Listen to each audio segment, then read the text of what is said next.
Now, the unit I went to when I got there is the 174th. It's on this helicopter. And in the 174th, I got there in June, and they knew they were going to stand down in October. And the commander of the helicopter company, 174th, Dale Spratt, asked me, since I just commanded something, I knew about supply. I knew about his property book. I knew about that stuff. So he told me, I'll make a deal with you. You work in that supply room one day, the next day you fly. So I accumulated a lot of flight time. And it was either in the UH-1H, Huey, and many times in these Shark gunships. The Shark gunships had these things on the battery cover. This one's got the Mexican Express with a hat. We had Easy Rider and 242, and we had Surfer. I don't remember the tail number on that one. And then we had Ace of Spades, and then we had Have a Gun Will Travel. It was kind of unique. And then it had that, the teeth. Now this unit had been blooded in Lamson 719, February, March of 71. I wasn't there yet, but all 6 of the gunships were lost, and they had to get new ones. And this is an effort where we were successful in 70 going into Cambodia. And so let's do this Vietnamization of going into Laos with American troops. The Cooper Church Amendment did not allow American forces on the ground in Laos. It said nothing about helicopters. So we carried a lot of people in there. And I think in that time frame, I'd have to look it up, I think we lost 106 helicopters. I can't remember the fatalities, but I've got a book here that's got them. So it was a unique time. Now, when you go into something like this combat Lamson 719, you know, what lessons did we learn? Maintenance. And so we had a huge maintenance facility set up on the coast by Da Nang, Red Beach, all that. So, I mean, everything was maintenance. And the Chinook was forever, the big cargo helicopter, forever having a sling load of something that got shot up. And they just kept repairing them. And this is not mentioned a lot of times about all the effort the maintenance people put together. How'd you get all the parts into Da Nang? Da Nang was on the coast. We were up there at Quai Son in that area next to the border.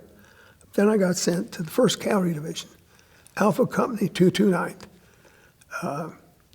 Because I was a captain, initially they made me the executive officer. You know, I'd be the executive officer. It's just papers. And finally a guy came in with a higher data rank of mine, and he took the job, and I became the operations officer. So it's my job to match the aircraft and pilots with what maintenance wanted flown. Maintenance was key in A Company, maintenance, because the company commander was Major Bob Evans, West Point 69, one of the best leaders I ever had. And he taught us, you lead from the front. You don't lead from the orderly room. He took care of us. He took real good care of us. But his leading thing he showed us, the minute he would land, he'd come into operation and say, do you have the missions for tomorrow? Not yet. Well, I'll be in maintenance. And so he'd go over to maintenance. And he managed by foot. He was present during the time. The demand on the maintenance was incredible. And I don't think the guys in my unit, the pilots, really understood that. Because I would go over there too. I said, what's the major seeing over here? And they have a flow chart. And you try to keep the aircraft on the flow chart. And Clint Arbogast was the warrant officer, maintenance officer. I would never make a mistake with Clint Arbogast. He'd come over and say, this is the flow chart. I want that aircraft to fly 6 hours. I want this one to fly 4 hours. I said, I can't relate that. That's what I want. And so I worked with the pilots and coming in. And, you know, there's aircraft 6 hours out of maintenance, because every 100 hours you had to do maintenance. And I'd tell the pilot that. He said, well, how long are we going to be? I don't know. So we tried very hard to work with maintenance. So when I had the opportunity to command a helicopter company in Germany in 78, 79, that was on my mind. I was always in the hangar asking about the aircraft. Thanksgiving 71 is an example of the workhorse, because the 1st Cav decided to put all the infantry units in a logger position so they could be fed Thanksgiving turkey. So we carried out that turkey. And these things called mermite cans. They had mashed potatoes and gravy and all that stuff. And bread and plates. And he'd take it out there and he'd come back about 2 hours later to get what's left. Those things were wiped clean. We were kind of hoping they left something because we didn't get ours till after we served them all.